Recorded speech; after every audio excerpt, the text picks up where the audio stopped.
Story wise எப்படி sir? ஸ்டோரின்னு ஒன்று இருந்தது, பகவந்த் கேசரிலேயே நம்ம தேடணும். இதில் எங்கே தேடுறது?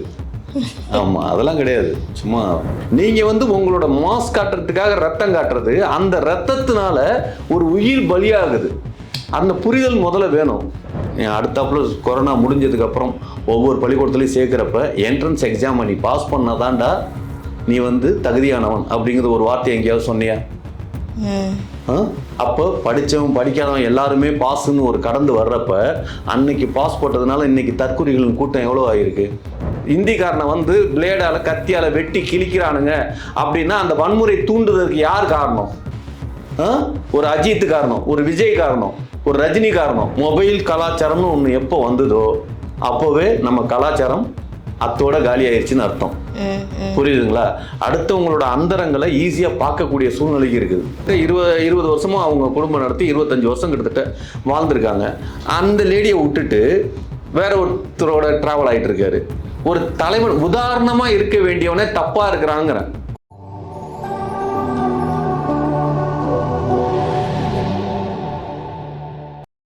நேர்களுக்கு வணக்கம். இன்னைக்கு நம்மளோட சிறப்பு நேர்காணலுக்கு வந்திருக்காங்க பிரபல டைரக்டர் நந்தவனம் நந்தகுமார், ஷார்ட் ஃபார்ம் NNK. வணக்கம் சார். வணக்கம் ஸ்டெல்லா மேடம். சார், ஜனநாயகன் படம் எப்படி இருக்கு? எதிர்பார்த்த மாதிரி இருக்கா? ஓவர் பில்டப் பண்ணாங்க இல்லையா? ஜனநாயகன் நம்ம விஜயோட லாஸ்ட் படம். வினோத் டைரக்டர் ரொம்ப பயங்கரமா எடுத்திருக்காரு. விஜயோட லாஸ்ட் படம்ன்றதுனால பிரம்மாண்டமா எடுத்திருக்காரு, நம்ம எல்லாம் பயங்கரமா சொல்லுங்க. ஸோ நீங்க அந்த படம் எப்படி இருக்குன்னு நீங்க சொன்னீங்கன்னா எங்களுக்கு ரொம்ப யூஸ்ஃபுல்லா இருக்கும். அது என்ன பார்க்குறப்போ வந்து மொபைலில் பார்க்கக்கூடிய தருணம் ஆயிடுச்சு. ஆமாம். ரெண்டாவது அந்த எடிட் ரெஃபரன்ஸ் அப்படின்னு டேட் போட்டிருந்தாங்க. அதெல்லாம் இல்லாமல் இருந்தால் கண் பார்வை வந்து பெரும்பாலும் அதிலே தான் இருந்தது, அந்த எடிட் ரெஃபரன்ஸ்னு. கொஞ்சம் அதெல்லாம் ரிமூவ் பண்ணிவிட்டு பிரிண்டெல்லாம் நல்லா தான் இருந்தது, அதெல்லாம் ஒரு பிரச்சனை இல்லை. ஆமாம், நல்ல பிரிண்ட்டு தான். ஸ்டோரி வைஸ் எப்படி சார்? ஸ்டோரின்னு ஒன்று இருந்தது, பகவந்த் கேசரிலேயே நம்ம தேடணும். இதில் எங்கே தேடுறது? ஆமாம், அதெல்லாம் கிடையாது. சும்மா ஏங்க, என்னைக்குமே பெரிய ஹீரோக்கள் நடிக்கிற படத்தில் நீங்கள் ஸ்டோரியை தேர்ந்தீங்கன்னா அது கிடைக்காது. ஆமாம், எப்பயாவது ஒரு தடவை அந்த அத்தி பூத்த போல் போக்கும்பாங்கல்ல, அது மாதிரி இந்த பாபநாசம் அந்த மாதிரியெல்லாம் வந்து எப்பயாவது ஒரு தடவை தான் நீங்கள் ஸ்டோரி ஓடர்ட்டாக பார்க்கலாம். அதுவும் கமலஹாசன் மாதிரியான ஒரு ஹீரோக்கள் தான் அந்த மாதிரி ஒரு இதை பண்ணுவாங்க. மற்ற ஹீரோக்கள்லாம் இதே ரஜினி வந்து ஒரு பாபநாசம் படம் நடிப்பாரா? ஓப்பனிங்கே வந்து 4 ஃபைட்டு எனக்கு இல்லைன்னாவே அவர் படம் இல்லை அங்கே. அது மாதிரிலாம் நீங்கள் ஜெயிலர் படத்தில் தலையை வெட்டி அது எந்த அளவுக்கு ரத்த கலரியாக ரத்தத்தை பார்த்து அடுத்தவன் தலையை வெட்டி போடணுங்கிற ஒரு கலாச்சார சீரழிவை ஏற்படுத்துறது தான் பெரிய பெரிய ஹீரோக்கள் வரைக்கும் இன்னைக்கு இருந்துகிட்டு இருக்காங்க. அதுதான் இப்போ மாசுனே நினச்சிட்டு இருக்காங்க. அது ஏனே தெரியல. அதுதான் சொல்கிறேன், இது மாசுங்கிறது எந்த அளவுக்கு வக்ர சிந்தனையாக இருக்காங்க பாருங்க. நான் வந்து ரஜினிகாந்த்னு இல்லை, ரஜினிக்கு நீங்கள் நம்ம யாரா வேணுமெல்லாம் எடுத்துக்கங்க. ரத்த கலரே ரத்தமாக இருக்கணும், அப்படியே முகத்தில் ரத்தம் ஊற்றணும். இதெல்லாம் தான். அதாவது இதை பார்க்குறப்ப என்ன ஆகுது, ஒரு யங்ஸ்டர், ஒரு 14 வயசு பையன் பார்க்குறப்ப, ஓ இப்படி இருந்தால் தான் டே நீங்கள் போட்டிருக்கிறது டூப்ளிகேட் பிளட்டுடாங்கிறது அவனுக்கு தெரியாது. அவன் பிளட்டுன்னாவே இங்கே ரீல்ஸ் பண்ணுறவனே பிளட்டை என்ன பண்ணுறான் அப்படின்னா, நேராக போய் கோழியை எடுத்து கோழியை அறுத்து கோழியோட ரத்தத்தை ஊற்றிக்கிட்டு அதை பிளட்டாக தான் ஒரு பிளட்டு டூப்ளிகேட்டாக பிளட்டு வாங்கலாங்கிற சென்ஸே இல்லை ஒரு ரீல்ஸ் பண்ணுறவனுக்கு.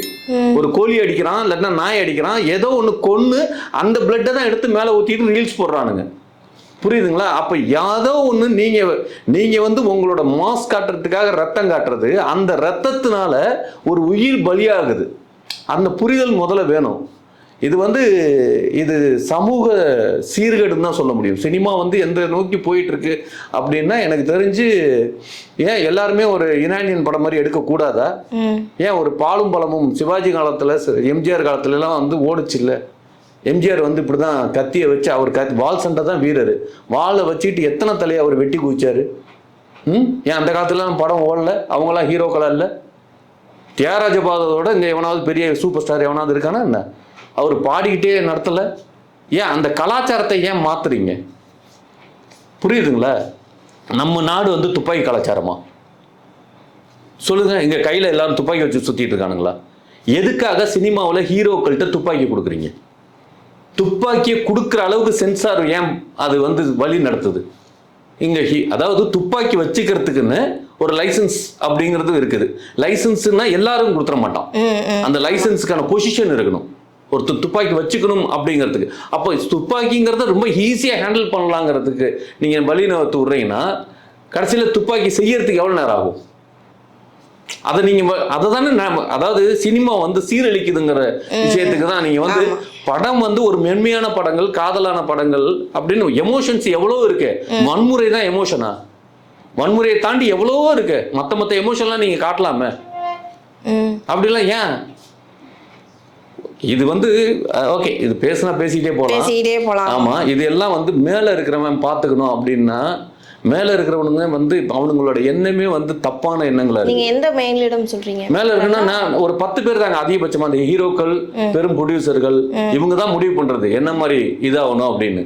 என்ன டைரக்டருங்க, இந்த டைரக்டருங்களாம் எல்லாருமே ஹாலிவுட் படத்தையும் கொரியன் படத்தையும் பார்த்துட்டு அப்படியே ரத்த கலரையா இருக்கணும் அப்படின்னு இவனுங்க முடிவு பண்றது, இந்த கதையை ஓகே பண்றது. புரியுதுங்களா? அமேசான்ல ஒரு படம் வந்து நல்லா ஓடிடுச்சுன்னா அதே மாதிரி படம் எடுக்கணும் அப்படின்னா இங்க உள்ள தமிழ் கலாச்சாரத்துக்கு அந்த இது ஒத்து வருதான்னு பார்க்கணும். புரியுதுங்களா? அது ஓடுது இது ஓடுதுன்னா இங்க இருக்கிறவனே ஏன் மாத்துற? நாளைக்கு நானும் படம் எடுத்தா நானும் அப்படிதான் எடுப்பேன். வெட்டி தான் ஆகணும், வேற வழி இல்லை. ஆமா, ஏன்னா கமர்ஷியலைஸா சம்பாதிக்கணும், பணம் தான் முக்கியத்துவம் அப்படின்னா இதுதான் பண்ணி ஆகணுங்கிற இடத்துல. சரி, நீங்க இப்படி யோசிங்களா? இப்ப தமிழ்நாட்டுல இருக்க ரசிகர்களுடைய மென்டாலிட்டி சேஞ்ச் ஆயிருக்கு, அதனால நாங்க இப்படி எடுக்கிறோம் அப்படின்னு கூட இருக்கலாம் இல்லையா? இதை சேஞ்ச் பண்ணது சினிமாக்காரங்க நினைக்கிறீங்களா? நம்ம ரசிகர்களுடைய மென்டாலிட்டி அப்படிதான் இருக்குன்னு சொல்றேன். ஒரு விஷயம் நல்லா தெரிஞ்சுக்கங்க, கொரோனான்னு ஒண்ணு வந்துச்சு. புரியுதுங்களா? லாக்டவுன்ல எல்லாரும் வீட்டுல உட்காந்து வெளியிலே போக முடியாது. அது ஒரு இந்த மாதிரியான ஒரு டைம்ல தான், அந்த மார்ச் போல தான் வந்தது. எவனுமே ஃபைனல் எக்ஸாம் எழுத முடியல. ஒரு +2 10th இவங்க எல்லாரையும் முதல்வர் என்ன பண்ணாரு? ஆல் பாஸ் போட்டார். புரியுதுங்களா? ஆல் பாஸ் போட்டது ரைட்டு.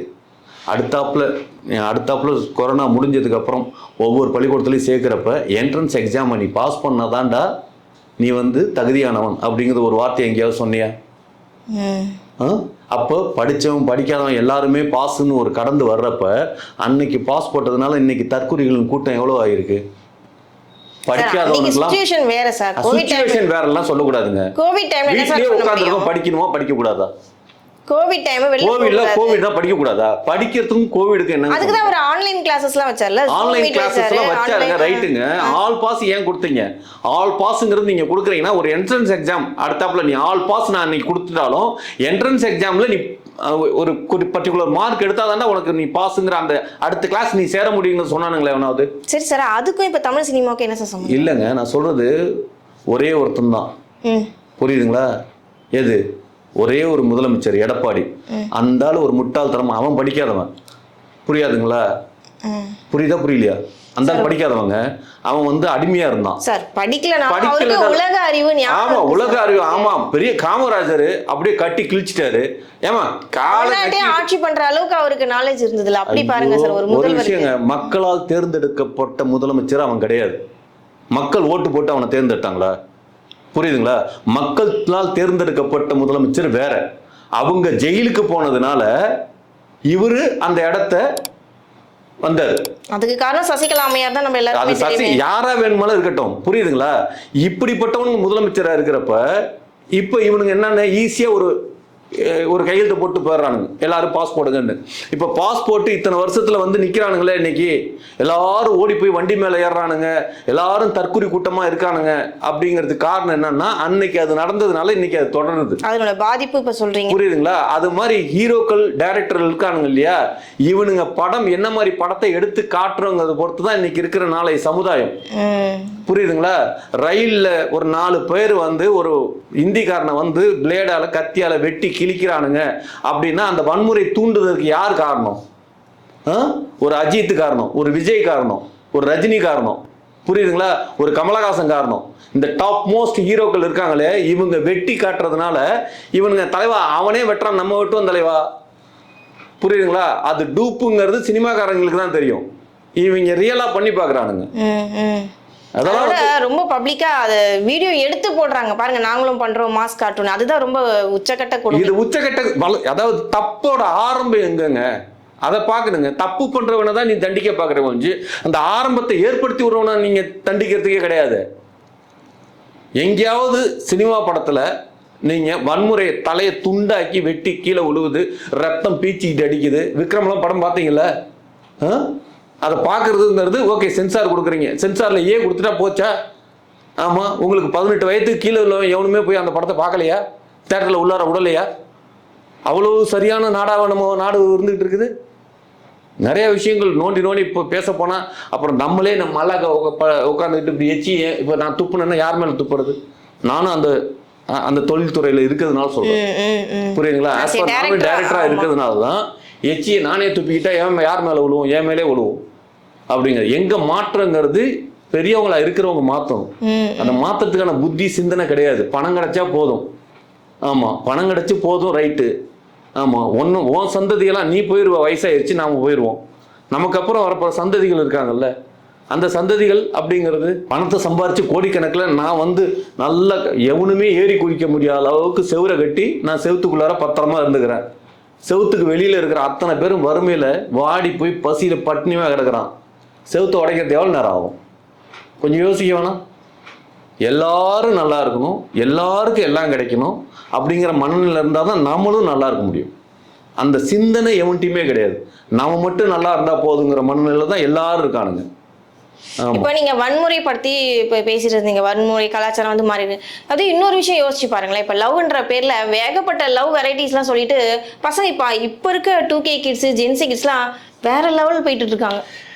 ஒரு நேரத்துல காதல்னா இப்படிதான் இருக்கும், லவ் ப்ரப்போஸ் பண்ணா இப்படிதான் இருக்கும்னு இப்படி இருந்த படங்கள் போய் இப்படியும் பண்ணலாம், இப்படின்னா அப்படி போடலான்ற மாதிரி ஆயிட்டு இருக்கு. இதுவும் தமிழ் சினிமா தானே பொறுப்பு எடுத்துக்கணும். எல்லாமே ஒரு விஷயங்க. உங்களுக்கு கலாச்சார சீரழிவுங்கிறது என்னைக்கோ கலாச்சாரத்தை நம்ம காலி பண்ணிட்டோம், புரியுதுங்களா? அதாவது வெட்கம் அப்படிங்கிறது பெண்கள்கிட்ட இப்போ இல்லை.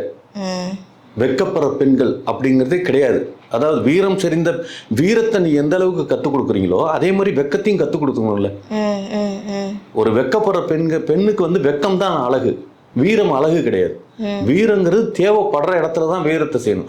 எப்போதும் வீரமா இருக்கிறதுங்கிறது அது வீரமே கிடையாது, புரியுதுங்களா? இப்போ நிறையா பேர் நீங்கள் அதாவது லவ்ங்கிறது இப்போ கிடையாதுங்க. லவ்ங்கிறது எப்படி ஆகி போச்சுன்னா, அதாவது டைம் பாஸ்னா அதாவது இப்போ என்னன்னா எல்லாமே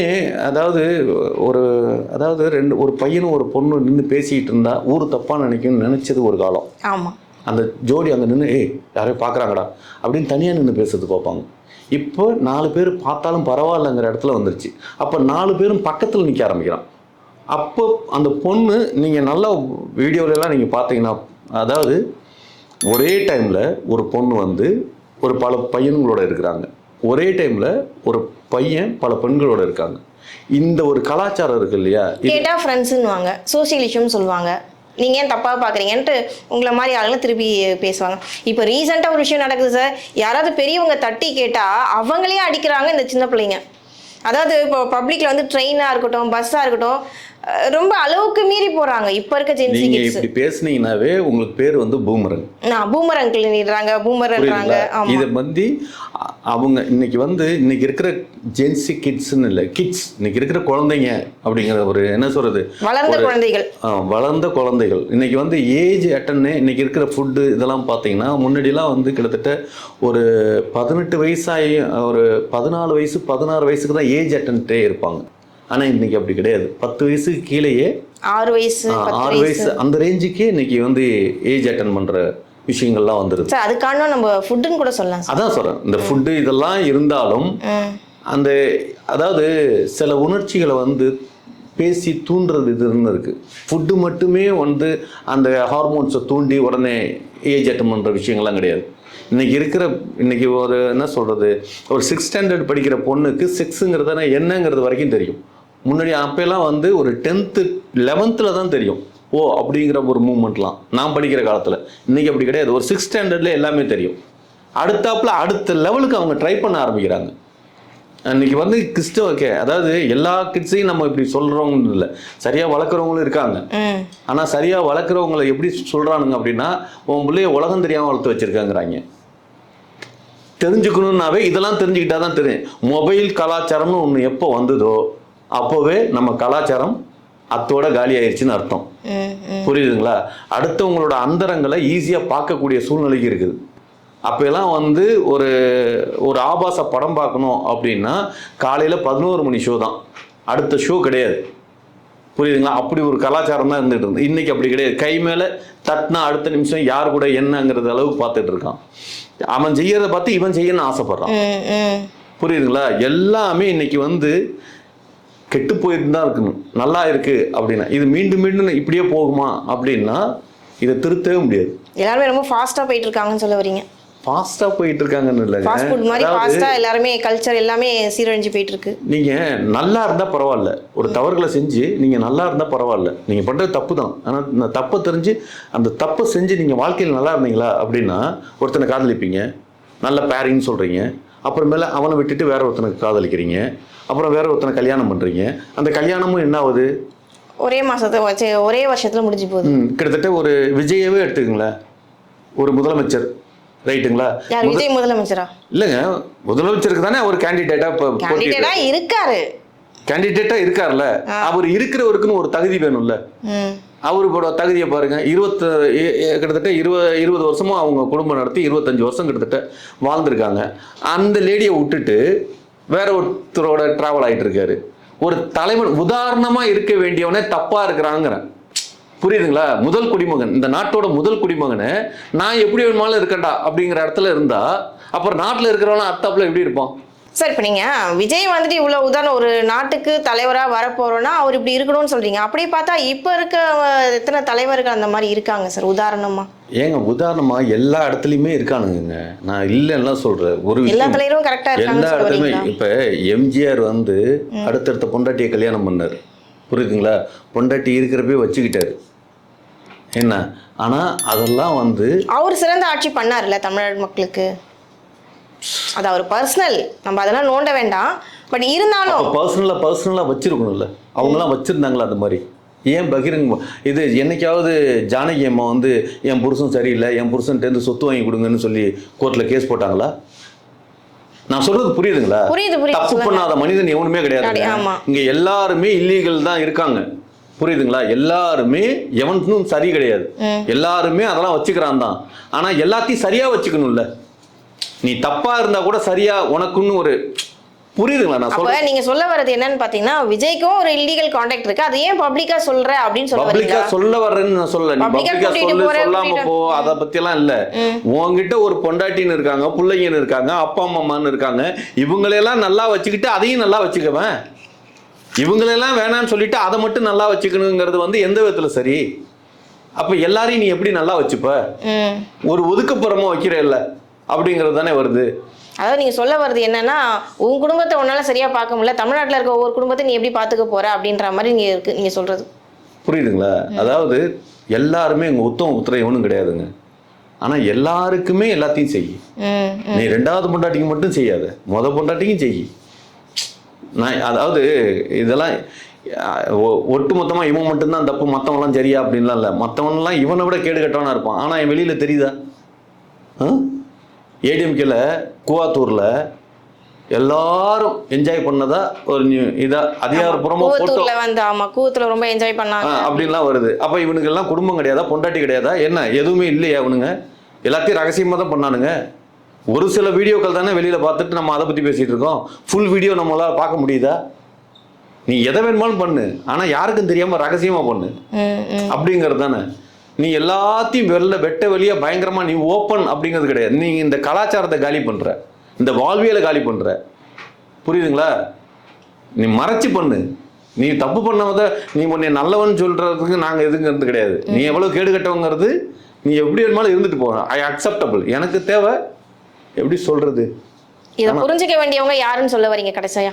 புரியவே முடியாதுங்க. இது யாராலையும் புரிய முடியாது, யாருக்கும் சொல்லி புரிய வைக்க முடியாது. இப்ப மக்களாம் பார்த்து திருந்தணும். நான் புரிஞ்சுக்கிட்டேன், எனக்கு தெரியுது அப்படிங்கிறது மாதிரி. ஓகே, ரொம்ப நன்றி சார். உங்களுடைய ஆதங்கத்தெல்லாம் ரொம்ப அழகா தெளிவா சொல்லிட்டீங்க. தொடர்ந்து பேசுவோம். நன்றி, வணக்கம். நன்றி, வணக்கம்.